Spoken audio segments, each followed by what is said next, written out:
Hello everyone and welcome back to JB's Total Gaming, where I'm back with another Star Wars book review, and this is the book I have been most excited about.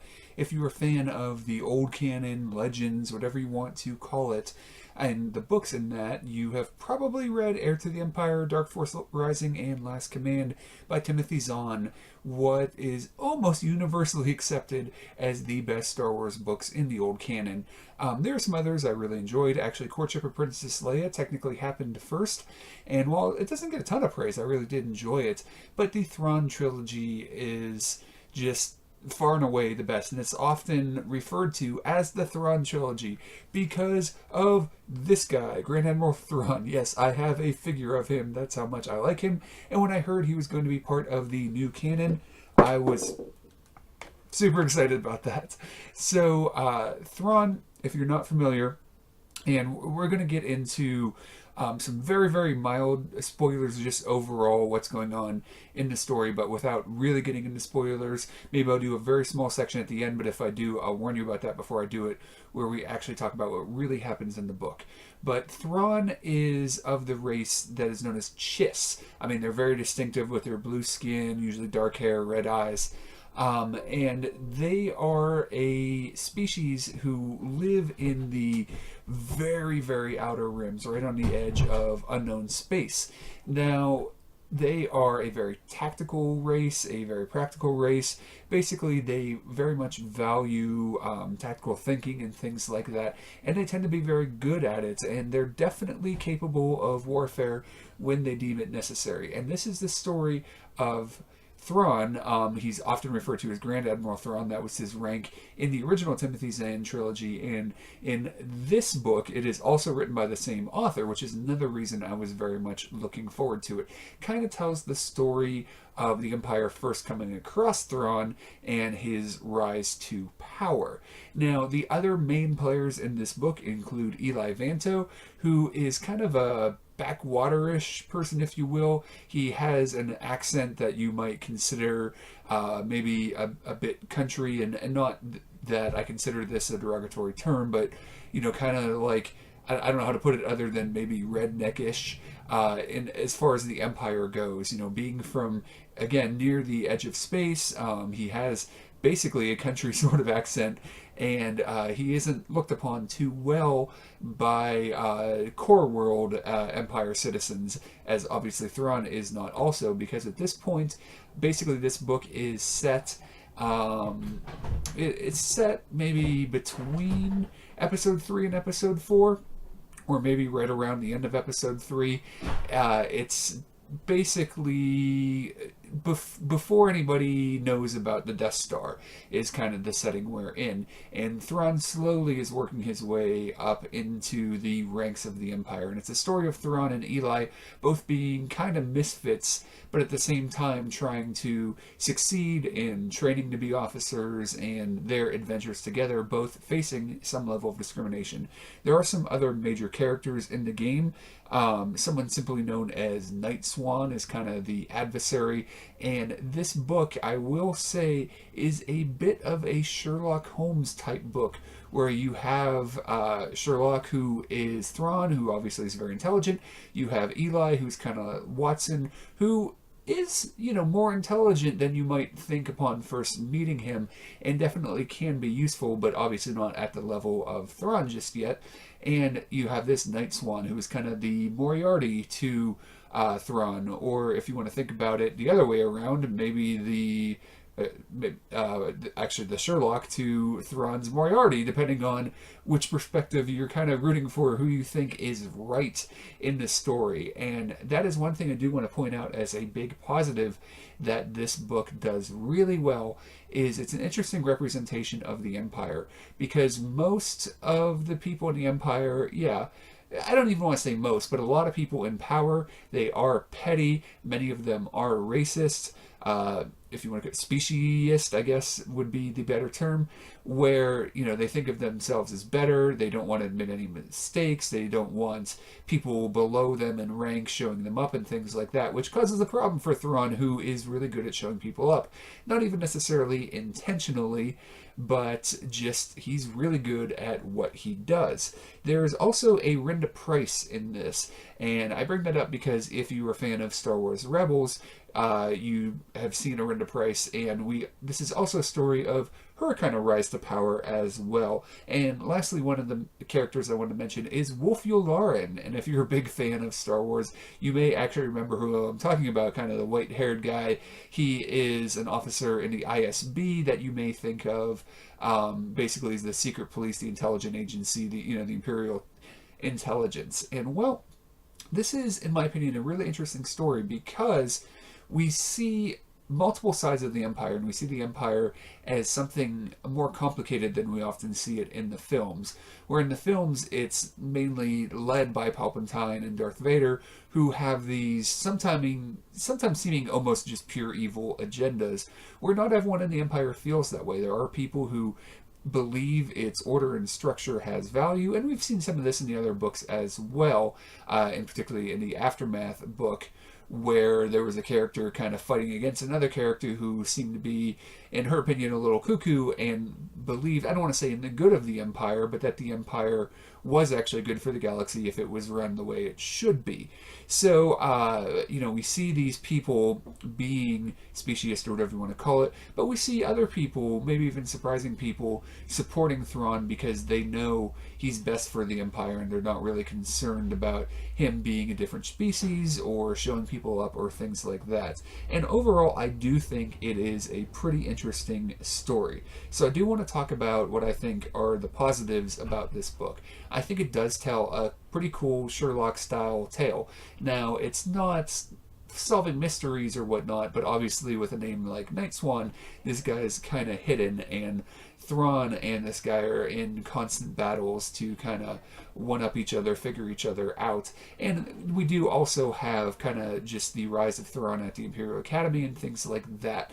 So we see some more personal moments, and again, that variance in what people think of the Empire and what they want the Empire to be. And we see at moments an Empire that isn't necessarily evil. There are certainly people who are in it, and high-ranking people who are, but there are others who really do just want order and structure.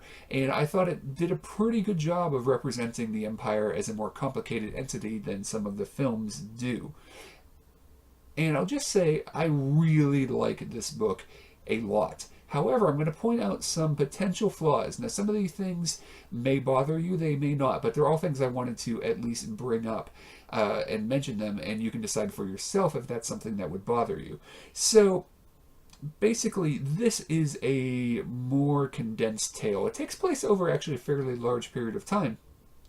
But if you're expecting this book to be like book 4 in the Timothy Zahn trilogy, it certainly isn't that. It takes place before those books, and because of that, we don't have kind of the epic feel. Those books didn't just focus on Thrawn. They were about Mara Jade, another very beloved character. They were, about Jorah Scaboth and Luke and Crazy Clone Jedi, and there were a lot of things going on in those books. It wasn't just about Thrawn, although he was the character, along with Mara Jade, that really stood out for a lot of people.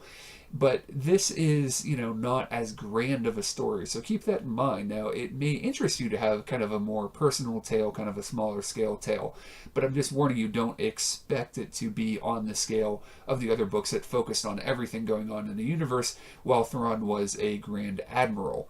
Also, there was a decent amount of focus on Arenda Price. I've heard some people complaining that those chapters weren't as enjoyable. I personally didn't really mind them. I thought they were fine, but at the same time I could see why people maybe didn't enjoy it as much. They started off a little bit slow, but I thought it ended up getting pretty interesting and thought she was a pretty interesting character by the end, and it broke up the focus on Thrawn because there obviously was a lot of focus on Thrawn on the book named Thrawn. So, one thing this is a very, very minor annoyance, there's a little bit of repetition. And what I mean by that is I may not even notice this if I hadn't been listening to the audio version. And like all the Star Wars books I've listened to the audio version, I highly recommend it. The narrator is fantastic, high quality production values with the Star Wars music, sound effects, and for the most part the narrator does a pretty fantastic job with the voices. There are some voices that you may recognize that you're like, wow, that's dead on. And obviously nobody can do all voices perfectly, but I feel like this narrator is fantastic. But with listening to that narration, there seemed to be a lot of little things that I personally got slightly annoyed with. Like, for example, Thrawn's response to everything somebody says being, perhaps. Because, well, it's, and again, I might not have even noticed it if I had been reading the book and not listening to it audibly, but it's a very, very minor thing I thought I would point out. Now, there was something I was afraid would happen in this book, and I don't think it's an extreme instance of either one of these things I'm going to talk about, but I was worried about them, and maybe I only noticed them because I was worried about them, because they weren't taken to an extreme measure, but they were there. First of all, because there's so much focus on Thrawn, sometimes he just seems too good. And what I don't mean good morally, I just mean like just so logical, so being able to figure things out that it's almost like he's a Superman sort of character, at least with his mind. However, there are some reasons why I don't think that was taken to an extreme. For example, Thrawn has his faults. Now, while he can speak basic better than maybe he lets on initially when meeting the Empire, he does have issues with nuances within the language, and in particular, he has issues understanding basically the political system. To him, you practically want to do what's best. If a officer makes an off-the-cuff decision, a lower-ranking officer, and it works out and kind of saves the day, in his mind, the higher-ranking officer would really respect that and award that rather than be annoyed that this youngin' fresh out of the academy is showing them up. So the whole idea of this political system, certain things being rewarded or punished, certain people being in power that maybe didn't really deserve it, they just knew people or had some power beforehand, things like that. He really has issues understanding how that works and how the mostly human empire thinks in some of the decisions they make, because they're obviously not the right decisions from a practical standpoint, yet these things go on. So that is kind of a chink in Thrawn's armor. Now, another thing that I thought was a little bit of an issue is what I deem the Hannibal effect. So what do I mean by that? Silence of the Lambs was a fantastic movie. I remember when it came out on video, watching it at a sleepover really late in the middle of the night with the lights off and being freaked out, but it was a fantastic movie. One of the things about that movie, though, is Hannibal Lecter obviously is a fantastic character, but is on screen way less than you would expect. So then I did a movie called Hannibal focusing on him, and guess what? It didn't work all that well. That focusing on this one character almost takes away from the mystique of that character. And I feel like for some people that may be an issue with this book, but at the same time, I'm only bringing it up as a minor potential annoyance because I was concerned about that being the case, that I wouldn't enjoy this book as much as the other books that have Thrawn in them because they're so focused on Thrawn. But like I said, I don't think that's too much of a detriment, only if you were looking for kind of a bigger overarching story. But it may bother some people, which is why I wanted to bring it up. Lastly, I won't talk about what happens at the ending, but again, I'll just say it wasn't as grand as the previous Zahn books, so that may bother some people. I actually liked the ending, but I just want to point that out. So I pointed out a bunch of potentially negative things, so you may be thinking, oh, I didn't really like this book. No. I really like this book, and if you have read the original Timothy Zahn trilogy and you like Thrawn, I highly recommend getting this book. If you haven't, I would recommend reading those books, even if you, even though they're not really part of the official canon anymore. There are little touches, I'll just say like the Chimera, if you're familiar with the original trilogy, and little things like that that are also in this book. So that's something that I really enjoyed, the little nods to old Thrawn, if you will. But at the same time, the narrator did a good job of doing a different voice than the audiobooks in the original Zahn trilogy and making him sound more like the character from Star Wars Rebels. And overall, I really, really like this book.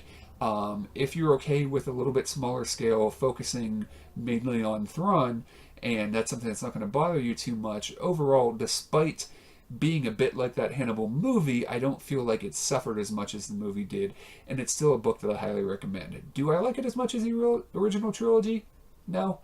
But that's not a knock on it. I honestly didn't really expect to, because again, we're focusing on one character.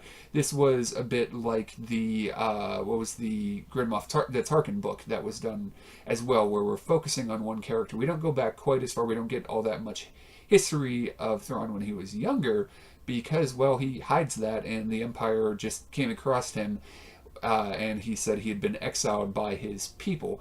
And he manipulates the situation to eventually do some things that we won't really get into now, but eventually, obviously, getting into the Empire as an officer. So overall, yes, I really enjoyed this book, and I enjoyed it probably on about the same level as the Star Wars Bloodline book, a book that you can watch my review for that I also really, really liked. And it, again, was much like this book. That book was very focused on Leia and another senator kind of from the other side of the aisle, if you will. So it was a focused, smaller story. It did have big implications, but we didn't really get to see those big implications play out. But if you've watched episode 7, you know where those implications are heading. And I also highly recommend that book if you want to understand what some of the things that happened between episodes 6 and 7.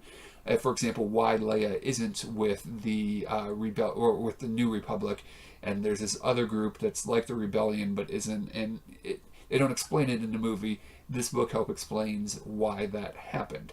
So there you go. I highly recommend Thrawn on about the same level that I recommend Bloodline.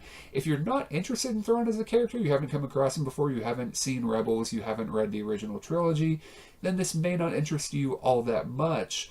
At least not as much as someone like me, but I still think it's a solid book, and if you just enjoy the Star Wars universe, that you would probably enjoy it, and it would be interesting to talk to someone who wasn't familiar with Thrawn and see what they thought about him, because I actually think, again, focusing on him as much as they do may actually be a detriment to people who aren't familiar with his story and looking forward to it. But overall, very solid book. So if you don't want any spoilers, go ahead and stop here. Thanks a lot for watching. We'll talk to you again soon.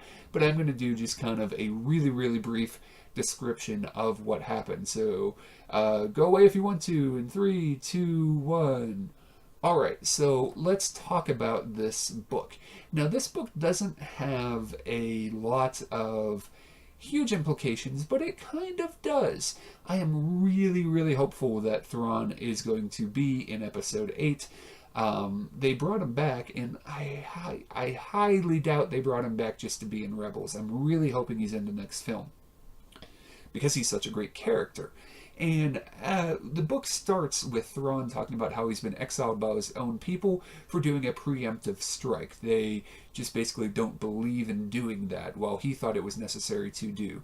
And his story is that he wants to talk to the Emperor about giving aid and also have the potential help of the Emperor in protecting his homeworld Chiss, or I think the homeworld might actually have a different name, but protecting the Chiss people from threats in kind of the unknown regions of space that we talked a little bit about in the Aftermath #3 book, where and Thrawn was actually introduced in that, in the sense you don't actually meet him, but he's talked about.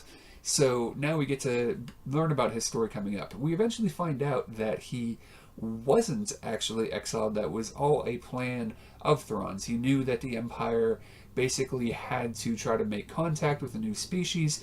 This is while the Galactic Republic still existed, so the Empire wasn't just so do whatever you want. There still were rules and regulations, and he eventually gets to talk with the Emperor, not only because his skills are really fantastic and the captain of the Star Destroyer that comes across him recognizes that, but he also has met Anakin Skywalker.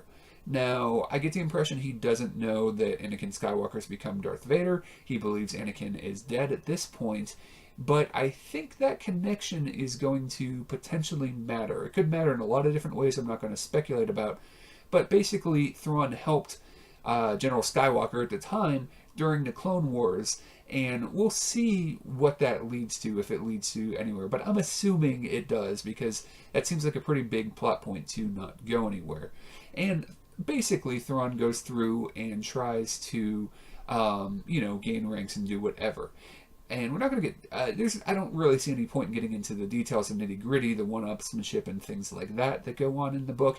But basically, Thrawn eventually does get to confront Night Swan. Now, Night Swan expects Thrawn to kill him or arrest him or something to that effect, but he doesn't. He actually offers him a deal to potentially go back to Thrawn's homeworld. He basically says, I really respect how intelligent and tactical you are. And this character is someone who was kind of a smuggler and whatever, started doing some things for the rebels, got into some bad situations, and then eventually decided to try and support them as best he can, which is interesting because near the very end of the book, we find out why Thrawn is doing what he's doing. Now, he claims to want the Empire's help in protecting his home planet. And, however, there's a really interesting little thing that happens where he talks about why he chose to join up with the Empire. And basically, he actually thinks, given the situation, that the Old Republic was too unstable, it was too unwieldy, the way they governed just eventually didn't work at some point where everything becomes corrupted and there's so many planets and nothing gets done, which is what's talked about in Bloodline. But at the same time, he doesn't like the Emperor. He thinks the Emperor is too rash or brash or whatever, that he is pretty much evil, and he knows that. So why is he supporting the Empire? Because, well, in his words, he's going to die someday, basically, and maybe Thrawn can help manipulate the situation to get somebody, in his opinion, worthier to end up leading the Empire, which I'm really interested in seeing where that goes. And hopefully, again, this storyline will be continued. Hopefully, we'll find out about it in the next Star Wars film. So, Thrawn has a problem with the Emperor, but he still thinks the Empire is at least more stable than the Old Republic or a New Republic would be.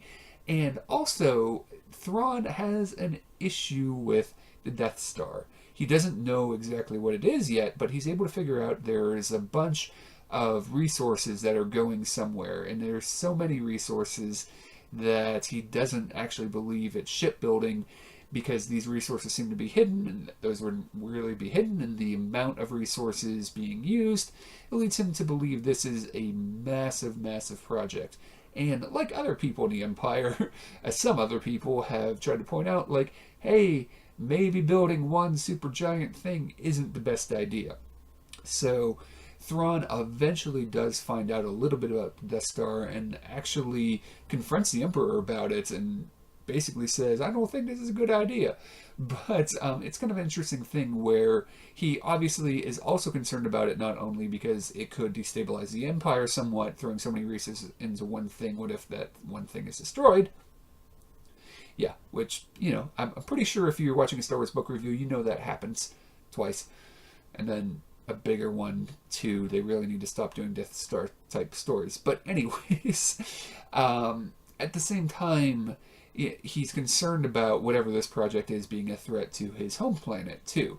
So that's another reason that he wants to see this project stopped. Now, the book ends, though, with Thrawn actually sending off Eli Vanto. He eventually reveals that this guy he'd been using as kind of an interpreter for a while, even though he probably didn't really need one. He keeps him around because he sees tactical skills in him and kind of has him being trained. And while he was originally going to send Night Swan if he was willing to the Chiss homeworld, he ends up sending Eli at the end of the books. And again, I'm not sure where that's going to go, but basically he saw great potential in this human and sent him to learn from and maybe help basically the head council or whatever it's called on Chiss. So again, it's not necessarily a huge overarching story with lots of big implications, but I'm really interested in seeing where it goes. He does get to be Grand Admiral towards the end of the book, He's on the Chimera, which is a nice little touch to the original series. And again, overall, it's a really solid book that I enjoyed. So I said that's going to be really short. I made it a little bit longer. But again, if you're interested in what happens in the book, there you go. Well, thanks a lot for watching, everybody. I know this series doesn't get a ton of attention, but if you did enjoy it, please like, share, subscribe, leave comments or whatever, because that all helps the channel, and maybe some other people would be interested in reviews for these books as well. But thanks a lot for watching, and we'll talk to you again soon.